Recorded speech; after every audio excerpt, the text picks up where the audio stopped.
Matthew Henry's Commentary on the Whole Bible. An exposition with practical observations of the fifth book of Moses, called Deuteronomy. This book is a repetition of very much both of the history and of the laws contained in the three foregoing books, which repetition Moses delivered to Israel, both by word of mouth, that it might affect, and by writing, that it might abide, a little before his death.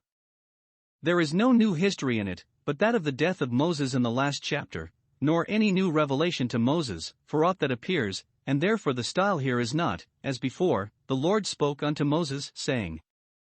But the former laws are repeated and commented upon, explained and enlarged, and some particular precepts added to them, with copious reasonings for the enforcing of them. In this Moses was divinely inspired and assisted, so that this is as truly the word of the Lord by Moses as that which was spoken to him with an audible voice out of the tabernacle of the congregation. Leviticus 1 verse 1. The Greek interpreters call it Deuteronomy, which signifies the second law, or a second edition of the law, not with amendments, for there needed none, but with additions for the further direction of the people in divers cases not mentioned before.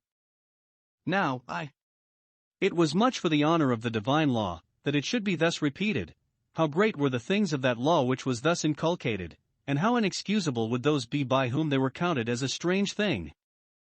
Hosea 8 verse 12. 2.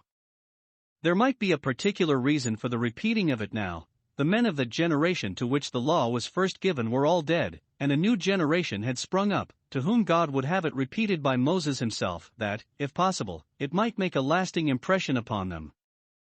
Now that they were just going to take possession of the land of Canaan, Moses must read the articles of agreement to them, that they might know upon what terms and conditions they were to hold and enjoy that land, and might understand that they were upon their good behavior in it.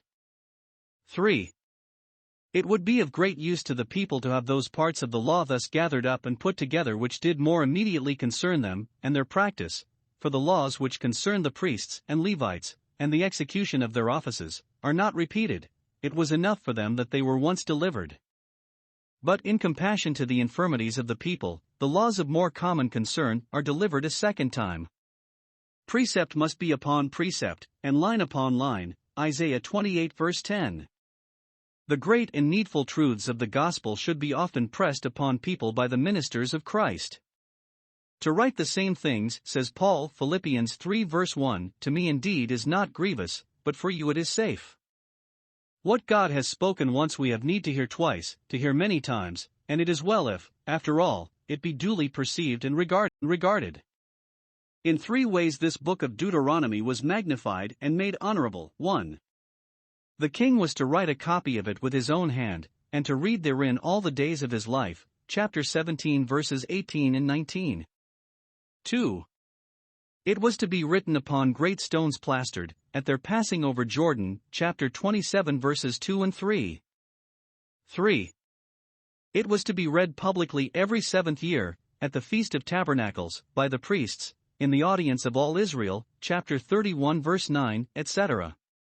The gospel is a kind of Deuteronomy, a second law, a remedial law, a spiritual law, a law of faith. By it we are under the law of Christ, and it is a law that makes the comers thereunto perfect. This book of Deuteronomy begins with a brief rehearsal of the most remarkable events that had befallen the Israelites since they came from Mount Sinai. In the 4th chapter we have a most pathetic exhortation to obedience.